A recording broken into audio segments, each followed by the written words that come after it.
let's strengthen and tighten our circle here.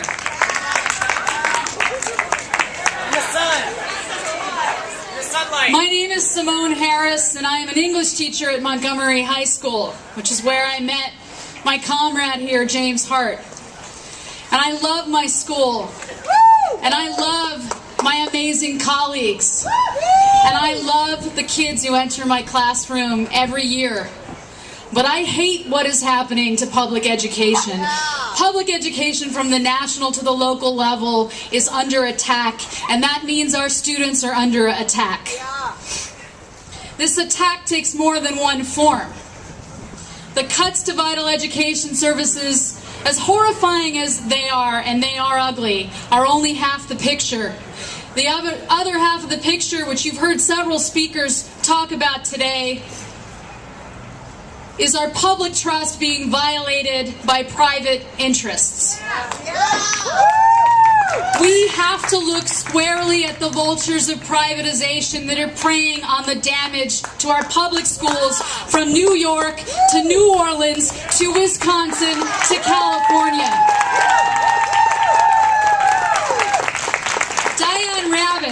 Former Assistant Secretary of Education in the first Bush administration, refers to these corporate interests as the billionaires, the billionaire boys club, in her excellent book, The Death and Life of the Great American School System, which I urge you all to read. She's talking about the Bill Gates Foundation, the Walton Family Foundation, Eli Broad, and others.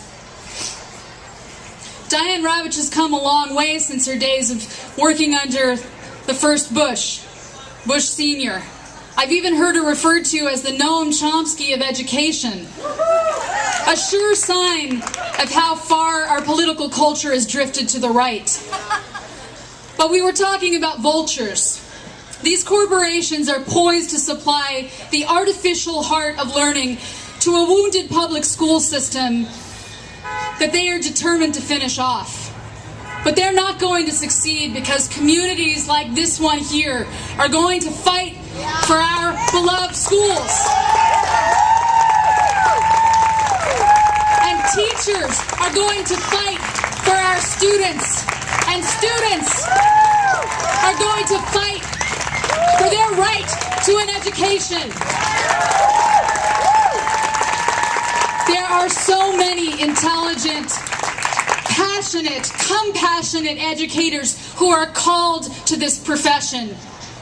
This was a calling for me, and that means I'm in this for the long haul. And by this, I mean public education. Public education. Because education is a right. Education is a human right, not a humiliating race for basic funds. And President Obama and his education secretary, Arne Duncan, would do well to remember that. So I'm going to stand up for our students' right, all students' right to a quality education. Did you know there is more segregation now in our schools than at any time in history since 1968, the year of Martin Luther King Jr.'s assassination? And it's shameful. The corporate obsession with charter schools and high-stakes tests has contributed mightily to this segregation, while shamefully distracting us from poverty, the poverty and the income inequality that goes hand in hand with it. So I'm not going to lie down while corporations prey on our kids. Are you? No! I don't want to see our nation's young people at the mercy of a Rupert Murdoch or a Michael Milken. Remember Michael Milken, the junk bond king of the 80s? Former felon? Well, Michael Milken is the co-founder of K-12 Inc., the largest provider of online schools in our country. They target their online schools to K through 12. That means kids in kindergarten. You know what an online school is? I don't know if all of you are familiar. That's the one that you get your entire education out of a computer. You know, I mean, these days kids, they can conduct their entire social lives on Facebook and then get their education too. It's very efficient, very compact. Only there's a problem with it. It leaves out the humanity of education.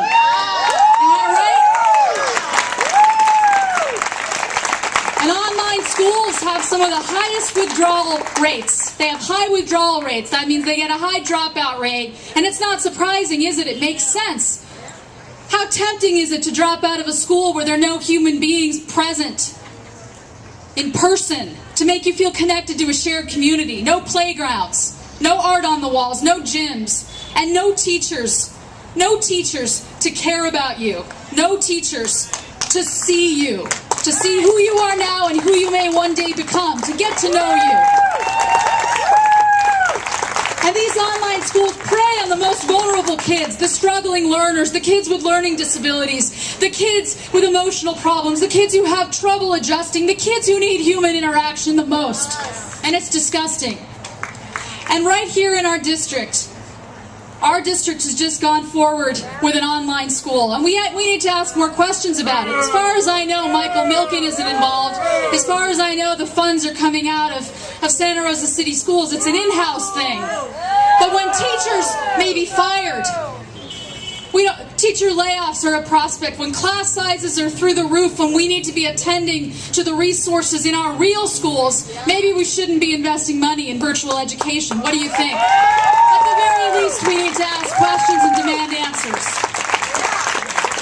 But back to Michael Milken, a man who would not be allowed inside of a classroom because he's a former felon. So he markets this online curriculum to kindergartners because it's profitable. And letting the business world take control of our public education system has many such sad consequences.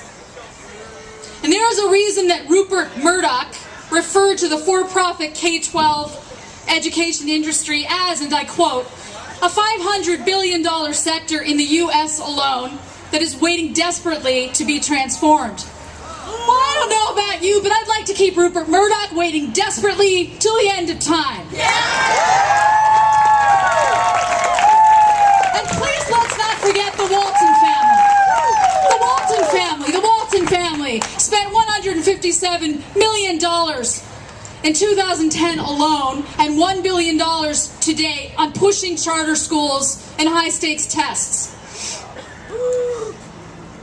Do we really want the people behind Walmart to be steering education policy? This seems crazy to me. We hear so much these days about standards in education and holding teachers accountable to standards. And I keep thinking, what would be the Walmart standard of education? Well, you've heard of chain stores. Now imagine chain schools, where unique kids across the country are being force-fed a standardized diet of junk food. Junk food for the mind. I mean, because that's what these corporations are pushing. They're pushing the fast food of learning, and make no mistake. And when I consider class sizes of 40-plus students this year and in the coming years, gosh, it might even get all the way to 50, supersize me takes on a whole new meaning. So how many kids do you think we could fit in an online school? Sky's the limit. Supersize me. And it's not fashionable these days, though, to talk about the big picture in education. It's not fashionable. It's not recommended for teachers, and it's not prescribed for students. But we teachers are not going to give up on critical thinking. So here's one critical piece of the big picture.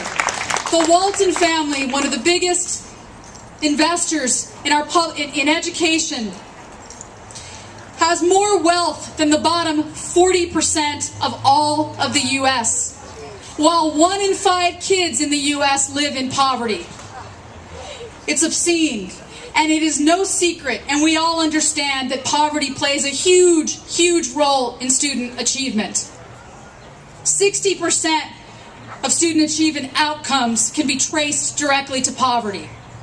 And yet, this gets pushed out of the national conversation because corporations want it that way.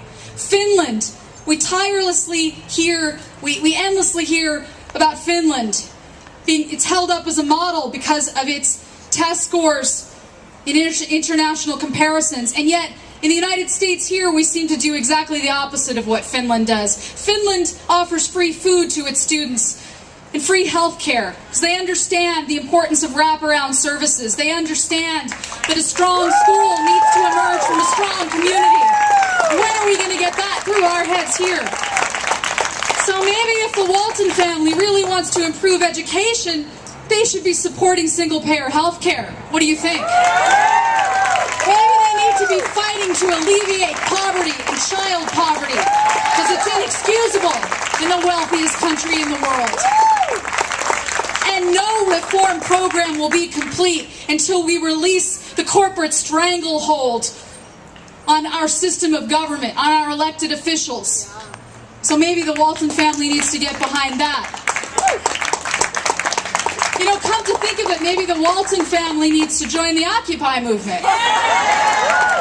Oh wait, I'm talking about the owners of Walmart, so that's probably not going to happen. The 1% is counting. They're counting on the conversation staying around bad teachers, because if people keep talking about bad teachers, what are they going to leave out? Well, they're not going to be talking about poverty. So that's what they're counting on. They're not going to be talking about taxing millionaires. Only I'm going to talk about it. Yeah. The millionaires tax is the initiative I personally am going to support. Woo! In the wealthiest country in the world, why the hell not? We need to tax the millionaires.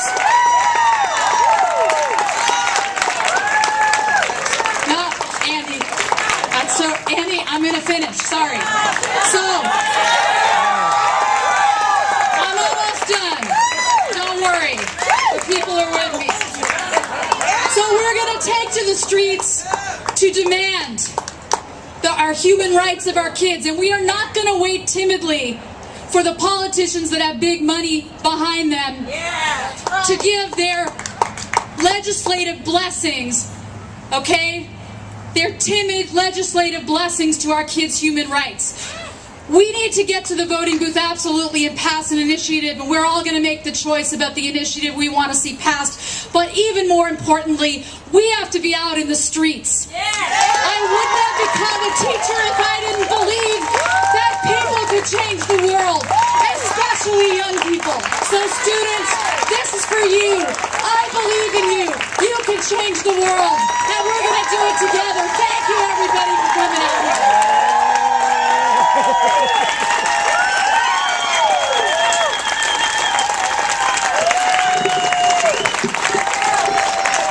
Now that is some amazing passion.